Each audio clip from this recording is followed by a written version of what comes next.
லங்கா ஸ்ரீ நேயர்களுக்கு வணக்கம்.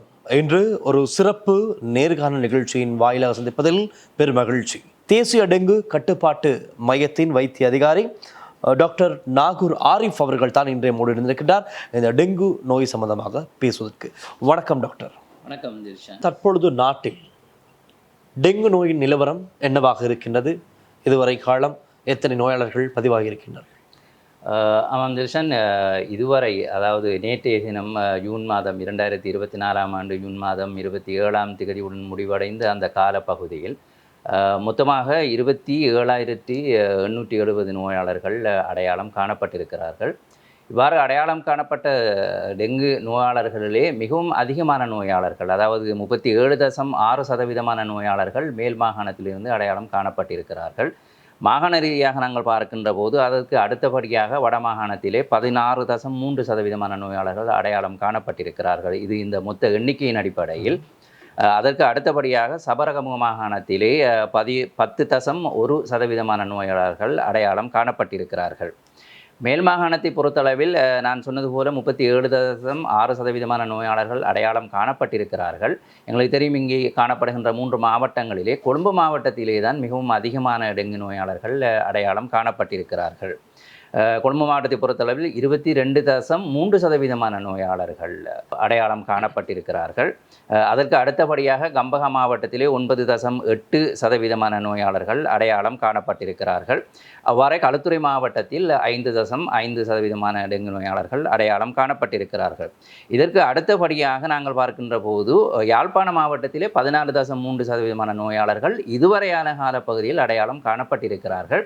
நான் இப்போது சொல்லுகின்ற இந்த எண்ணிக்கை மொத்த எண்ணிக்கையின் அடிப்படையில் தான் நான் சொல்லி கொண்டிருக்கின்றேன். ஆனால் உண்மையில் வடமாகாணத்தை பொறுத்தளவில் யாழ்ப்பாண மாவட்டத்திலே 2023ஆம் ஆண்டின் இறுதி பகுதியில் ஆரம்பித்த அந்த பெருந்தொற்று இந்த வருடத்தின் ஆரம்பத்திலும் அது தொடர்ந்திருந்தது. இருந்தாலும் தேசிய டெங்கு கட்டுப்பாட்டு பிரிவு அதனோடு இணைந்ததாக யாழ் மாவட்டத்தின் சுகாதார பிரிவினர் அனைத்து தரப்பினரும் எடுத்துக்கொண்ட அந்த பகிரதமான நல்ல முயற்சிகளின் காரணமாக அவர்கள் அதனை கட்டுப்பாட்டுக்குள் கொண்டு வந்திருக்கிறார்கள். அதற்கு அடுத்தபடியாக சபரகமுக மாவட்டத்திலே கேகோல், ரத்னபுர ஆகிய 2 மாவட்டங்களிலும் தற்போது அதிகமான டெங்கு நோயாளர்கள் அடையாளம் காணப்பட்டு கொண்டிருக்கின்றார்கள்.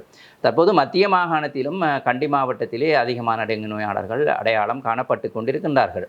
அவை தற்போது நிலவி கொண்டிருக்கின்ற இந்த காலநிலையும் இந்த டெங்கு நோயாளர்களுடைய எண்ணிக்கை அதிகரிப்பதற்கான ஒரு சாத்தியப்பாட்டை ஏற்படுத்தி கொண்டிருக்கின்றது.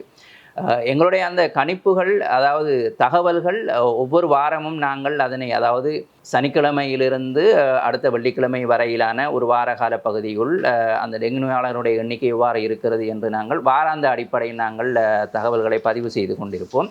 அவ்வாறு நாங்கள் பார்க்கின்ற போது 24வது, அதாவது இந்த வாரிடம் ஆரம்பித்து 24வது வாரத்திலே 722 நோயாளர்கள் நாடு பூராகவும் அடையாளம் காணப்பட்டிருந்தார்கள். ஆனால் அந்த எண்ணிக்கையானது கடந்த 25வது வாரத்திலே 870 நோயாளர்களாக அதிகரித்திருக்கிறது. ஆகவே எங்களுக்கு தெரியும், இப்போது நிலவி கொண்டிருக்கின்ற இந்த காலநிலை நிச்சயமாக இந்த தொற்று நோய் இதை விடவும் அதிகரிப்பதற்கு ஏதுவாக அமைந்துவிடும் என்ற ஒரு அச்சம் இருக்கின்றது. ஆகவே அந்த அடிப்படையில் நிச்சயமாக மக்களுடைய அந்த பங்களிப்பு எங்களுக்கு அவசியமாக இருக்கின்றது. இந்த மக்களிடம் எங்களுடைய இந்த செய்திகளை கொண்டு செல்வதற்கு உங்களை போன்ற இந்த இணைய வழியான மற்றும் தொலைக்காட்சி சேவையினருடைய பங்களிப்பு மிகவும் காத்திரமாக இருக்கின்றது. தில்ஷான். டாக்டர், நீங்கள் கூறியதற்கு இணங்க இப்பொழுது கடந்த வருடம் 2023ஆம் ஆண்டோடு ஒப்பிடும் போது இன்று இந்த நிலவரம் எப்படி இருக்கின்றது? அதிகரித்திருக்கின்றதா, குறைகின்றதா, அல்லது இன்னும் கூடும்? ஆமாம் தில்ஷான், கடந்த வருடத்தோடு நாங்கள் உண்மையில் ஒப்பிட்டு பார்க்கின்ற போது மொத்தமான தொற்று நோயாளர்களுடைய எண்ணிக்கை குறைவாக இருக்கிறது. ஏனென்று சொன்னால், கடந்த வருடம் 2023ஆம் ஆண்டு முதல் 25 வார கால பகுதியுள் 47,732 டெங்கு நோயாளர்கள் அடையாளம் காணப்பட்டிருந்தார்கள். ஆனால் இந்த வருடம் அதே காலப்பகுதிக்குள் 27,391 நோயாளர்கள் அடையாளம் காணப்பட்டிருக்கிறார்கள். ஆனால் இந்த டெங்கு நோயை பொறுத்தளவில் இந்த காலநிலை மாற்றம் சடுதியான ஒரு தீவிரமான ஒரு பரவலுக்கு ஏதுவாக மாறிவிடும். ஆகவே அந்த மக்கள் மிகவும் அவதானமாக இருக்காத பட்சத்தில், ஒரு அஜாக்கிரதையான நிலைமையிலேயே மக்கள் இருப்பார்களாக இருந்தால் திடீரென சில பிரதேசங்களில் அந்த நுளம்புகளினுடைய அந்த பரம்பலின் அடிப்படையில் அங்கே அந்த டெங்கு நோய் குறிய அந்த வைரஸுகளும் காணப்படுகின்ற போது சடுதியான அதிகரிப்பு ஏற்பட்டு கடந்த காலங்களில் போன்று உங்களுக்கு தெரியும் எங்களுடைய இந்த டெங்கு நோயினுடைய அந்த வரலாற்றை எடுத்து பார்க்கின்ற போது 2017ஆம் ஆண்டு ஒரு பேரழிவை ஏற்படுத்திய ஒரு காலமாக இருக்கின்றது. 1,85,000க்கு மேற்பட்ட டெங்கு நோயாளர்கள் அந்த 2017ஆம் ஆண்டிலே அடையாளம் காணப்பட்டிருந்தார்கள். அவ்வாறான ஒரு நிலைமைக்கு இது சடுதியாக கொண்டு சென்றுவிடும். ஆகவே அதன் காரணமாகத்தான் நாங்கள் டெங்கு நோயினுடைய நோயாளர்களுடைய எண்ணிக்கை குறைவாக இருந்தாலும் நாங்கள் அதனுடைய அந்த கட்டுப்படுத்துகின்ற அந்த செயற்பாடுகளில் நாங்கள் மந்தமான நிலையை அடைந்துவிட முடியாது. அதனுடைய அந்த கட்டுப்பாட்டு செயற்பாடுகளை நாங்கள் நிறுத்திவிட முடியாது அல்லது குறைத்து விட முடியாது. அவ்வாறு நாங்கள் செய்கின்ற போது சடுதியாக இந்த டெங்கு நோயாளர்களுடைய எண்ணிக்கை அதிகரித்துவிடும். அவ்வாறான ஒரு நிலைமையில் தான் இந்த டெங்கு நோயினுடைய அந்த இயல்பு இருக்கின்றது. இப்பொழுது எங்களுக்கு தெரியும் இலங்கையிலே 140 வகையான நுளம்புகள் இருக்கின்றது. இந்த நுளம்பு வகைகளில் 2 நுளம்பு வகைகள் தான் இந்த டெங்கு நோயை வேகமாக பரப்பிக் கொண்டிருக்கின்றது. இந்த டெங்கு நோயை எப்படி இனம் காண்பது?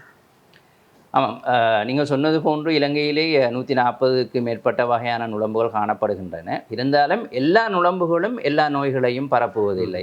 எங்களுக்கு தெரியும் இந்த மலேரியா நோயை பொறுத்தளவில் அது அனோஃபிலிஸ் நுளம்புகள் தான் அந்த மலேரியா நோயை உருவாக்குகின்ற அந்த நோய் கிருமிகளை ஒருவரிடமிருந்து இன்னொருவருக்கு காவி செல்லுகின்ற அந்த செயற்பாட்டை செய்யும். அதே போன்று யானைக்கால் நோய்க்குரிய அந்த நோய் கிருமிகளையும் அதற்குரிய நுளம்புகள் தான் அதனை காவி செல்லும்.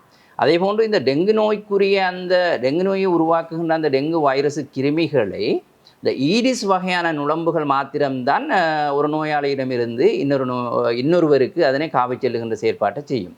அதிலும் முக்கியமாக இந்த ஈடிஸ் நுளம்புகளிலே 2 வகை இருக்கிறது. ஈடிஸ் இஜிப்டாய், ஈடிஸ் ஆல்போபிக்டஸ் என்று 2 வகையான நுளம்புகள் காணப்படுகின்றன. அவை இந்த நுளம்புகளை நாங்கள் பார்க்கின்ற போது மனிதர்களுடைய வாழ்விடங்களின் உட்பகுதிகளிலே இந்த ஈடிஸ் இஜிப்டாய் நுளம்புகள் காணப்படும். வெளிய இடங்களிலே ஈடிஸ் ஆல்போபிக்டஸ் நுளம்புகள் காணப்படும். அதே போன்று நகரப்புறங்களிலே அதிகமாக இந்த ஈடிஸ் இஜிப்டாய் நுளம்புகள் காணப்படும்.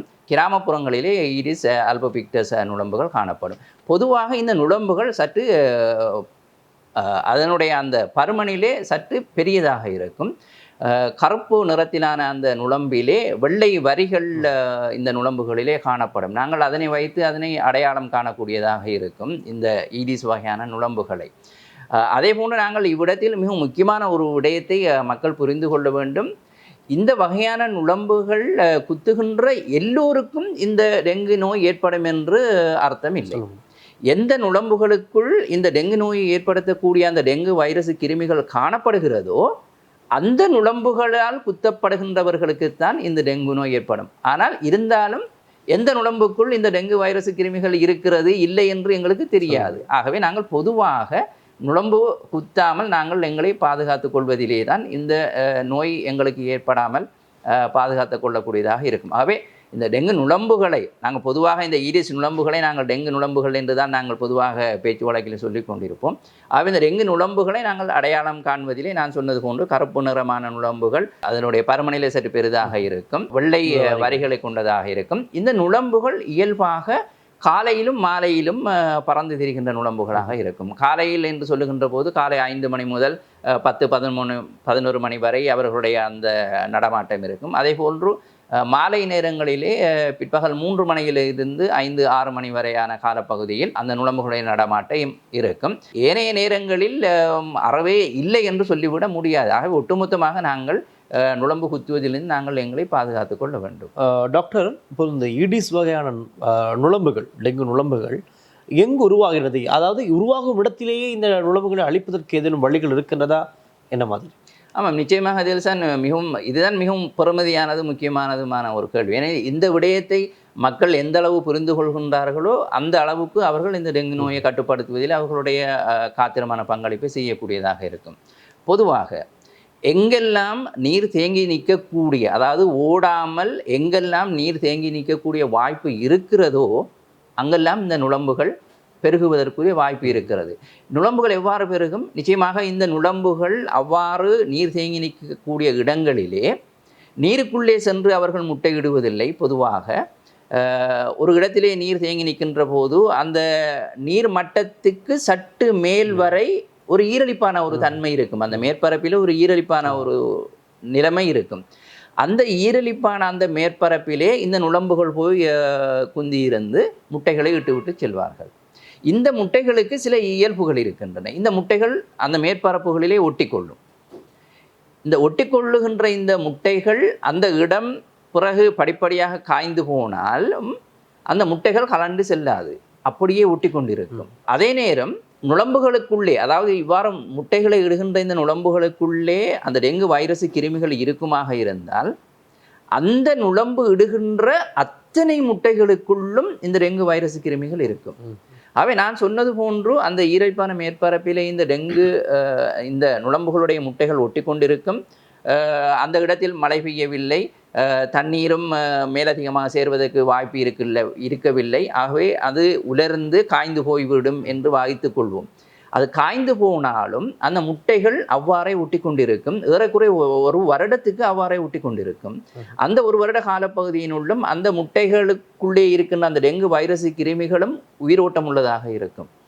பிறிதொரு சந்தர்ப்பத்தில் மழை பெய்கின்ற போது அல்லது மனிதர்களுடைய செயற்பாட்டின் காரணமாக அந்த இடத்திலே அந்த முட்டை ஒட்டி கொண்டிருக்கின்ற அந்த மேற்பரப்புக்கு மேலே நீர் சேருகின்ற போது, அதாவது அந்த முட்டைகள் நீருக்குள்ளே அமிழும் அளவுக்கு நீர் சேர்ந்து விட்டால், சேருகின்ற நீர் ஒரு 7 தொடக்கம் 10 நாட்களுக்கு அங்கே இருக்குமாக இருந்தால் அந்த முட்டைகள் அவ்வளவும் பொரித்து குடம்பிகளாகி கூட்டுப்புழுவாகி பறந்து திரிகின்ற நுளம்புகளாக மாறிவிடும்.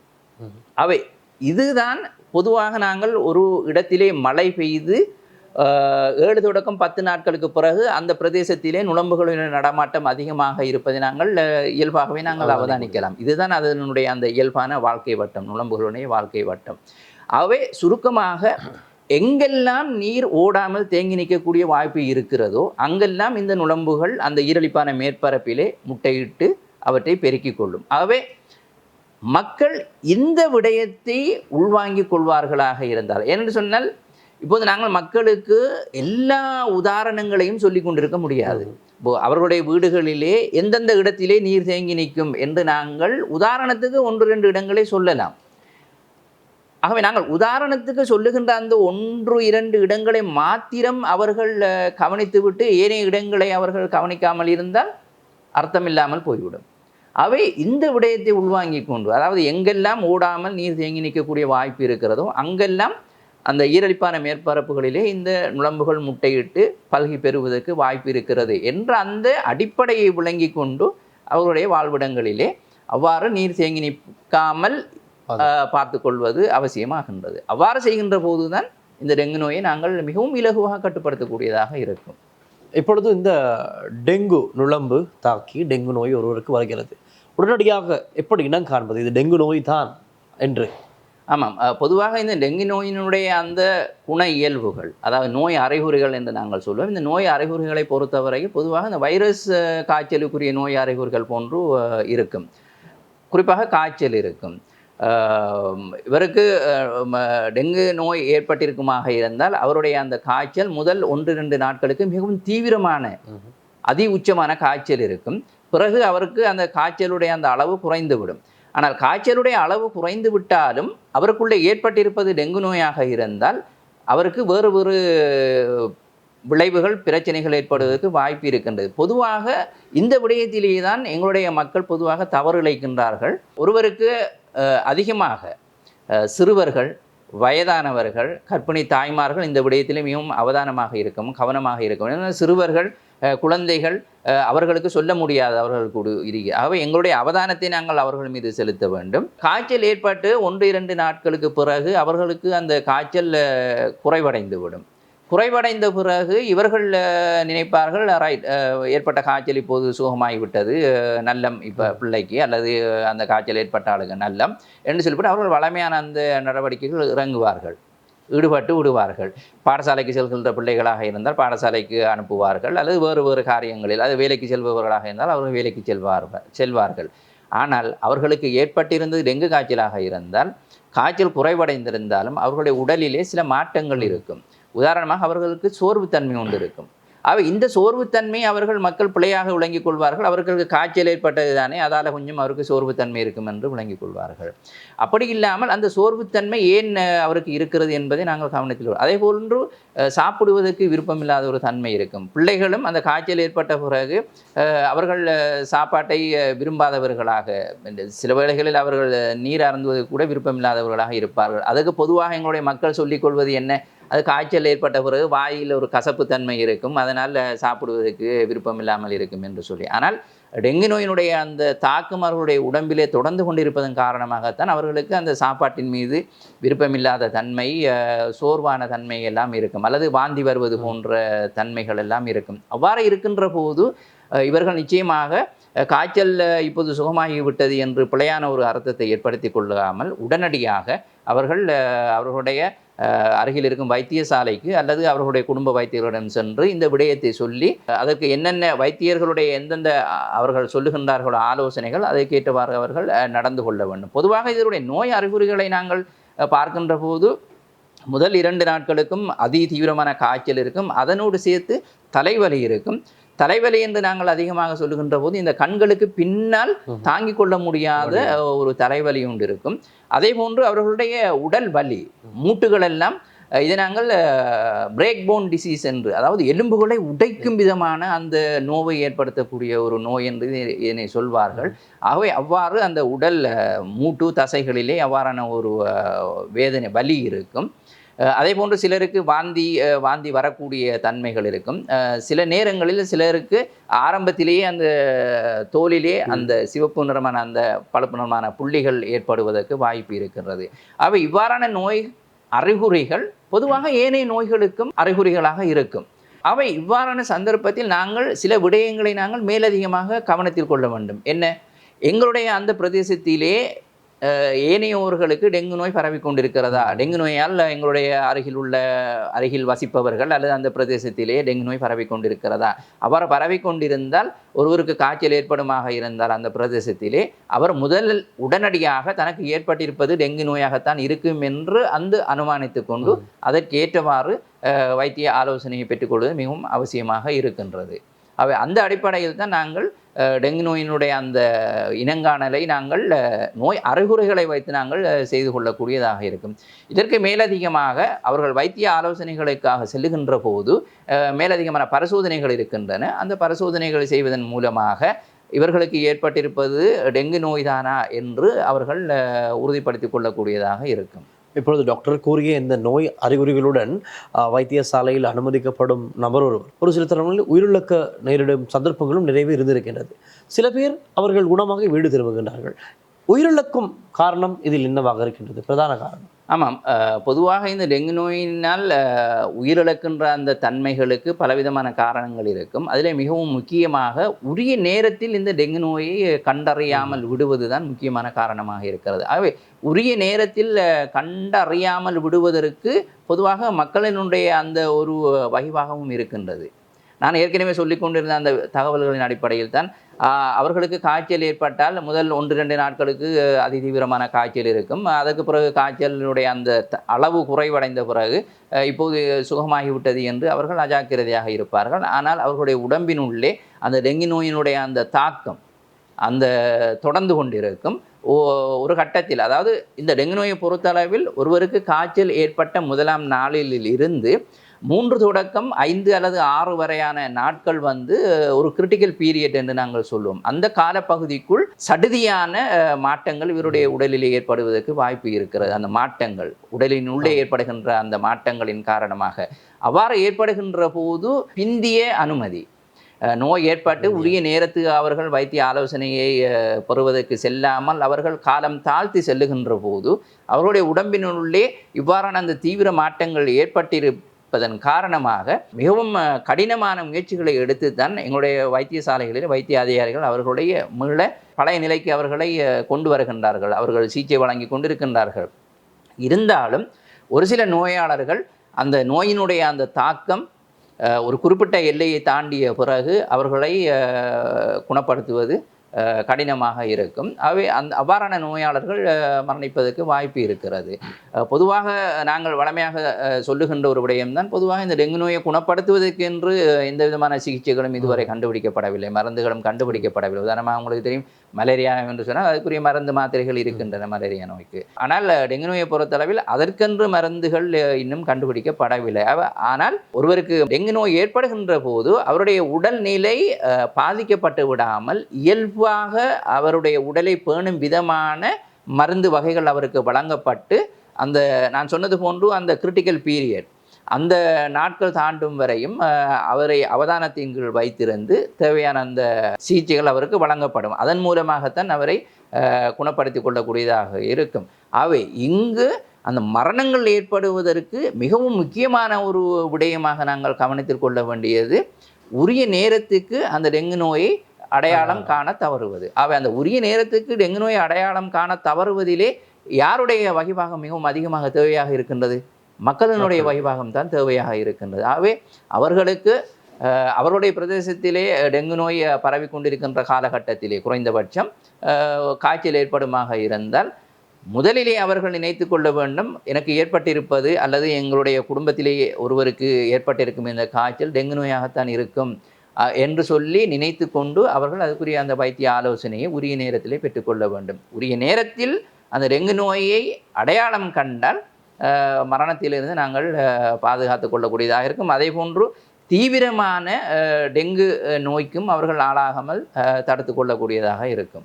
இப்பொழுது நாட்டில் இருக்கின்ற இந்த நிலைமையை கட்டுப்படுத்தும், அதாவது டெங்குவை கட்டுப்படுத்தும் பிரதான கடமையை புரிகின்ற தேசிய டெங்கு கட்டுப்பாட்டு மையத்தின் நடவடிக்கைகள் என்னவாக இருக்கின்றது இந்த டெங்குவை ஒழிப்பதற்கு? ஆமாம், நிச்சயமாக இந்த டெங்கு நோயை கட்டுப்படுத்துகின்ற இந்த விடயத்திலே சுகாதார அமைச்சின் கீழ் வருகின்ற இந்த தேசிய டெங்கு கட்டுப்பாட்டு மையம்தான் பிரதானமான வகிபாகத்தை எடுத்துக்கொண்டிருக்கிறது. தேசிய ரீதியில் இந்த டெங்கு நோயினுடைய தாக்கம் எவ்வாறாக இருக்கின்றது என்ற அந்த தரவுகளை அடிப்படையாக வைத்து அதற்குரிய அந்த கட்டுப்படுத்துகின்ற நடவடிக்கைகளை முன்னெடுத்து கொண்டிருக்கின்றது. இந்த கட்டுப்படுத்தல் நடவடிக்கைகளிலே மிகவும் முக்கியமாக நாங்கள் பார்க்க வேண்டியது இந்த நுளம்புகளுடைய இந்த பரம்பலை கட்டுப்படுத்துவது, நுளம்புகளை உடைய பரம்பலோடு சேர்த்து நுளம்புகள் மக்களை குத்தாமல் பார்த்து கொள்வது, அதே போன்று டெங்கு நோயினால் பாதிக்கப்பட்டவர்களை உரிய, நான் ஏற்கனவே சொன்னது போன்று உரிய காலத்துக்கு அவர்கள் வைத்திய ஆலோசனைகளை பெறும் விதமாக அவர்களை வழிநடாத்துவது. இந்த நுளம்புகளினுடைய இந்த பரம்பலை நாங்கள் அறிந்து கொள்வதற்காக பூச்சியல் ஆய்வுகள் நடத்தப்படும். அதற்கென்று விசேடமான பிரிவுகள் இருக்கின்றார்கள். இதிலே மிகவும் முக்கியமான பங்களிப்பு செய்கின்றவர்கள் சுகாதார வைத்திய அதிகாரி, உங்களுக்கு தெரியும் MOH பிரிவு, சுகாதார வைத்திய அதிகாரி பிரிவுகளிலே இருக்கின்ற பொது சுகாதார பரிசோதகர்களும் அதே போன்று நுளம்பு கட்டுப்பாட்டு களத்தடுப்பியலாளர்கள் இருக்கிறார்கள், அவர்களும் இணைந்ததாக அதனோடு சேர்ந்து இந்த பூச்சியல் ஆய்வு உத்தியோகஸ்தர்களும் இருக்கின்றார்கள். இவர்கள் எல்லோருமாக சேர்ந்து அவர்கள் கள ரீதியாக செய்கின்ற அந்த செயற்பாடுகளை எங்களுடைய இந்த தேசிய கட்டுப்பாட்டு மையம் வழி நடத்தி கொண்டிருக்கின்றது. இதற்கு மேலதிகமாக வைத்தியசாலைகளிலே இந்த டெங்கு நோயினால் பாதிக்கப்பட்டு வருகின்ற போது அவருக்குரிய அந்த சிகிச்சைகளை வழங்குகின்ற அந்த விடயங்களிலே தேவையான அனைத்து நடவடிக்கைகளையும் அந்தந்த காலத்துக்கு ஏற்றவாறு தேசிய டெங்கு கட்டுப்பாட்டு மையம் அதனை முன்னெடுத்து கொண்டிருக்கின்றது. ஒட்டுமொத்தமாக இந்த தகவல்களை சேகரித்து அந்த தகவல்களை, அதாவது டெங்கு நோயினுடைய பரம்பல் எவ்வாறு இருக்கிறது, டெங்கு நோயினுடைய அந்த தொற்று எவ்வாறு இருக்கிறது ஒரு பிரதேசத்திலே என்றும், அதே போன்று அந்த பிரதேசத்திலே இந்த நுளம்புகளினுடைய பரம்பல் எவ்வாறு இருக்கிறது என்ற அந்த தகவல்களையும் பெற்றுக்கொண்டு ஏற்கனவே எவ்வாறான வளங்கள் அந்த பிரதேசத்திலே இருக்கிறது என்ற அந்த 3 விதமான தகவல்களையும் வைத்து கொண்டு தேசிய டெங்கு கட்டுப்பாட்டு மையம் திட்டமிடுதலை செய்து ஒரு பிரதேசத்திலே டெங்கு நோய் தீவிரமாக பரவி விடாமலும் அது செயலாற்றும். அதே போன்று இதனையும் தாண்டி ஒரு பிரதேசத்திலே தீவிரமாக, அதாவது அவுட் பிரேக் என்று சொல்வோம், டெங்கி அவுட் பிரேக் தீவிரமாக பரவுமாக இருந்தால் அதனை விரைவாக கட்டுப்பாட்டு கொண்டு வருவதற்கும் உரிய திட்டமிடுதலை தேசிய டெங்கு கட்டுப்பாட்டு மையம் முன்னெடுத்து அதனை செயற்படுத்தும். இதற்கு நிச்சயமாக நான் ஏற்கனவே சொன்னது போன்று 26 மாவட்டங்களிலும் அதே போன்று அனைத்திலும் இருக்கின்ற கீழ் வருகின்ற 360க்கும் மேற்பட்ட சுகாதார வைத்திய அதிகாரி பிரிவுகள், அங்கு கடமையாற்றுகின்ற பொது சுகாதார பரிசோதகர்களில் மற்றது நுளம்பு கட்டுப்பாட்டு தடுப்பியலாளர், பூச்சியல் ஆய்வு உத்தியோகஸ்தர்கள் எல்லோரும் இணைந்ததாக இந்த நடவடிக்கைகளை முன்னெடுத்து செல்வார்கள். அவர்களை வழி நடாத்துகின்ற அனைத்து விதமான செயற்பாடுகளையும் நுளம்பு தேசிய கட்டுப்பாட்டு மையம் முன்னெடுத்து கொண்டிருக்கின்றது. ஆம் டாக்டர், இப்பொழுது நீங்கள் தேசிய டெங்கு கட்டுப்பாட்டு மையத்தின் முக்கிய கடமைகள், அவர்களுடைய இப்பொழுது நடவடிக்கைகள் எவ்வாறு நடக்கின்றது என்று கூறினீர்கள். கிராண்ட் பாஸ் பகுதி டிவாஸ் என்கின்ற ஒரு தோட்டத்திற்கு நாங்கள் சென்ற பொழுது அங்கு ஒரு 30-40 வீடுகள் இருக்கின்றது. தமிழ் சிங்களவர்கள் வசித்து வரும் ஒரு பகுதியாக இருக்கின்றது. அந்த பள்ளத்திலே மலசலக்கூட கழிவுகள் செல்லும் பிரதான கால்வாய் திறந்து இருக்கின்றது. கழிவுநீர் செல்லும் பகுதிக்கு பிரதானமாக முன்னால் இருக்கின்ற வீட்டில் இருக்கின்ற சிறுவர்கள் 2 பேர் அண்மையில் கடும் காய்ச்சல், பாந்தி பேதி இவ்வாறான நோய்களுக்கு உள்ளானார்கள். இவ்வாறு சிறுவர்கள் இருக்கின்ற இந்த பகுதிகளிலே மிகவும் இந்த மாதிரியான பிரச்சனைகள் அதிகமாக இருக்கிறது. ஆக இவர்கள் கேட்கும் ஒரு கேள்விதான், நாங்கள் உரிய அதிகாரிகளுக்கு தெரிவித்தாலும் கூட அவர்கள் இதை வந்து பார்ப்பது குறைவாக இருக்கிறது. அப்படி வந்து பார்ப்பதாக இருந்தாலும் அவர்கள், அதாவது அந்த அதிகாரிகள், உரிய சேவையாளர்களெல்லாம் பணம் கேட்பதாக கூறுகிறார்கள். இதற்கு என்ன செய்வது? இப்படி பாருங்கள், மக்கள் ஒரு முறைப்பாடை முன்வைக்கின்றார்கள். இப்படி எங்கள் வீட்டு முன்பாக டெங்கு நோய் பரவக்கூடிய வாய்ப்புகள் அதிகமாக இருக்கின்றது, துர்நாற்றம் வீசுகின்றது, தண்ணீர் தேங்கி நிற்கின்றது, ஓடுகின்றது எல்லாம். ஆகவே அதை சென்று பார்ப்பதற்கு உரிய அதிகாரிகள் தவறுகிறார்கள். இதற்கு என்ன செய்வது? ஆமாம், இது நீங்கள் சொல்லுகின்ற இது மாதிரியான பிரச்சனைகள் அந்த கிராண்ட் பாஸ் நீங்கள் சொன்ன அந்த பிரதேசத்தில் மாத்திரமல்ல, நாடு பூராகவும் பல இடங்களில் பொதுவாக பேசப்படுகின்ற அல்லது காணப்படுகின்ற ஒரு பிரச்சனையாகத்தான் இருக்கின்றது. இந்த இடத்தில் நான் ஒரு முக்கியமான ஒரு விடயத்தை நான் தெளிவுபடுத்த வேண்டும். இந்த டெங்கு நுளம்புகளை பொறுத்தளவில் சுத்தமான தெளிந்த நீர் தேங்கி நிற்கின்ற இடங்களிலே தான் இந்த டெங்கு நுளம்புகள் பல்கி பெருகுவதற்குரிய இயல்பான தன்மையை கொண்டிருக்கின்றன. அசுத்தமான நீரில் பொதுவாக இந்த டெங்கு நுளம்புகள் பல்கி பெருகுவதில்லை. ஏனைய வகையான நுளம்புகள் பல்கி பெறுவதற்கு வாய்ப்புகள் இருக்கிறது. ஆனால் டெங்கு நோயை பரப்புகின்ற இந்த டெங்கு நுளம்புகள், ஈடிஸ் நுளம்புகள் பொதுவாக ஓடாமல் தேங்கி நிற்கின்ற சுத்தமான தெளிந்த நீர் உள்ள இடங்களிலேயே தான் அவை பல்கி பெறுவதற்கு வாய்ப்பு இருக்கின்றது என்ற அந்த அடிப்படையை நாங்கள் விளங்கிக் கொள்ள வேண்டும். அதேபோன்று நீங்கள் சொன்ன அந்த பிரச்சனை உண்மையாக இது தனியே ஒரு துறையினரால் அல்லது ஒரு பிரிவினரால் மாத்திரம் அதனை நிவர்த்தி செய்யக்கூடிய ஒரு பிரச்சனை அல்ல. அது பல துறை சார்ந்த ஒரு பொதுவான ஒரு பிரச்சனையாக இருக்கின்றது. சுகாதாரத்துறையினர் அந்த விடயங்களை அவதானித்து இதனால் ஏற்படக்கூடிய பாதிப்புகள் இவ்வாறாக இருக்கும் என்று சம்பந்தப்பட்ட தரப்பினருக்கு தெரியப்படுத்தலாம். மாறாக அந்த களத்துக்கு சென்று அதனை நிவர்த்தி செய்யக்கூடிய விடயங்களை சுகாதாரத்துறையினரால் மேற்கொள்ள முடியாது. அதனை தாண்டி அந்த வடிகான் என்று நாங்கள் பார்க்கின்ற போது வடிகான் அந்த உள்ளூராட்சி சபைகளோடு சம்பந்தப்பட்டிருக்கும், வீதி பெருந்தெருக்கள் திணைக்களத்தோடு சம்பந்தப்பட்டிருக்கும். அதிலும் 2 வகையான RDD, RDA என்ற 2 வகையான பிரிவுகள் இருக்கின்றன. அந்த வீதிகளுக்கு ஏற்றவாறு அவர்கள் பொறுப்புதாரிகளாக வருவார்கள். அவர்களுக்கும் அந்த வகிபாகம் இருக்கின்றது. இதனோடு இணைந்ததாக சென்ட்ரல் என்வாரன்மெண்டல் அத்தாரிட்டி அவர்களுக்கும் அந்த வகிபாகம் இருக்கின்றது. ஆகவே ஒட்டுமொத்தமாக அந்த வடிகான் என்று நாங்கள் பார்க்கின்ற போது அதனோடு சம்பந்தப்பட்ட அனைத்து தரப்பினருக்கும் அதுக்குரிய பொறுப்பு இருக்கிறது, பங்கு இருக்கிறது.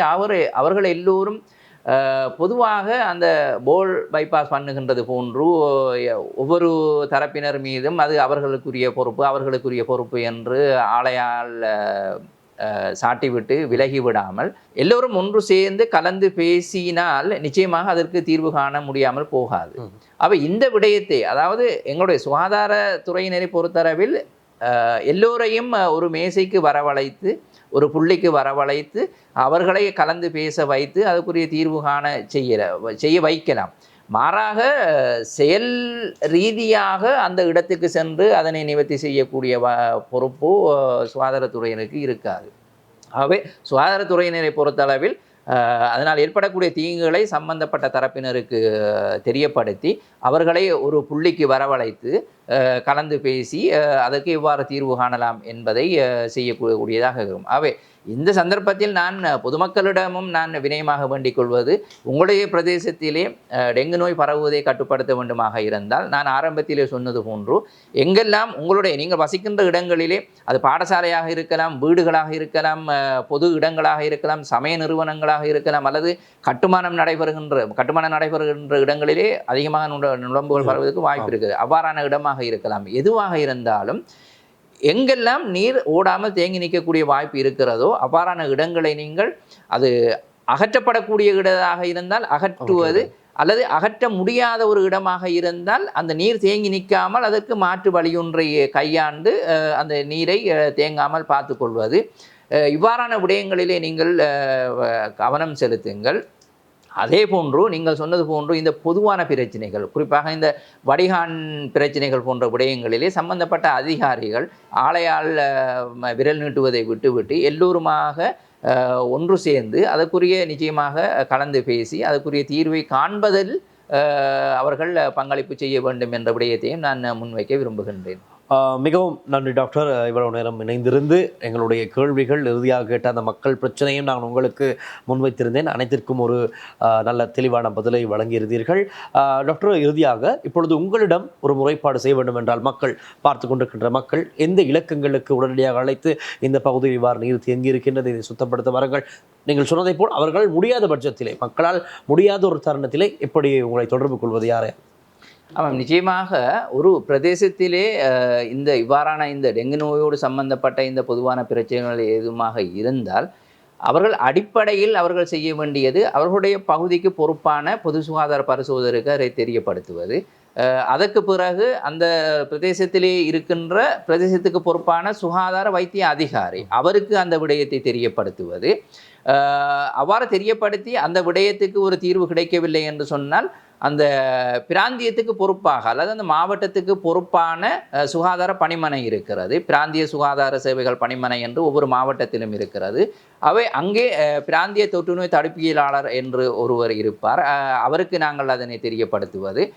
அதற்கும் தீர்வு கிடைக்காத பட்சத்தில் எங்களுடைய தேசிய டெங்கு கட்டுப்பாட்டு மையத்தோடு இணைய வழியிலே அவர்கள் அந்த தொடர்பு கொள்ளக்கூடிய இலக்கங்களை பெற்றுக்கொள்ளக்கூடியதாக இருக்கும். தொடர்பு கொண்டு தெரியப்படுத்தினால் நாங்கள் இங்கிருந்து உரிய தரப்பினருக்கு நாங்களும் அவர்களுக்குரிய அந்த தகவல்களை நாங்கள் பரிமாறிக்கொள்ளக்கூடியதாக இருக்கும். இவ்வாறான பிரதேசத்தில் இவ்வாறான இடத்தில் இவ்வாறான பிரச்சனை ஒன்று இருப்பதாக முறைப்பாடு கிடைத்திருக்கிறது, அது சம்பந்தமாக கவனம் எடுங்கள் என்று சொல்ல. ஆனால் இதனை விடவும் அடிமட்டத்தில் இருந்து அந்த தீர்வை காண மக்கள் முயற்சி எடுப்பதுதான் பிரயோசனமாக இருக்கும். நிச்சயமாக. ஆகவே நாங்கள் இன்றைய இந்த நேர்காணல் நிகழ்ச்சியில் இதுவரை இப்பொழுது நாட்டில் ஒரு பயங்கரமாக இருக்கின்ற அதிகரித்து வருகின்ற டெங்கு நோய் தொடர்பாகத்தான், இந்த டெங்கு நோய், டெங்கு நுளம்பு, இந்த டெங்கு நோய் எப்படி பரவுகின்றது, பரவினால் என்ன செய்ய வேண்டும், பரமாவல் எப்படி தடுக்க வேண்டும் என்பது குறித்தெல்லாம் இந்த கிடைத்த நேரத்திலே நாங்கள் வைத்தியரோடு பேசியிருந்தோம். நம்மோடு இருந்திருந்தவர் தான் தேசிய டெங்கு கட்டுப்பாட்டு மையத்தின் வைத்திய அதிகாரி டாக்டர் நாகூர் ஹாரிஃப் அவர்கள். ஆகவே டாக்டர், மிகவும் நன்றி. நன்றி தில்ஷான். இதே போன்று மற்றொரு சிறப்பு காணொலியில் உங்களை சந்திக்கும் வரை உங்களிடமிருந்து விடைபெறுவது ஒளிப்பதிவாளர் அருள் மற்றும் விஜயுடன் நான் டில்ஷான் வின்சென்ட். தொடர்ந்தும் லங்கா ஸ்ரீயுடன் நினைந்திருங்கள். நன்றி, வணக்கம்.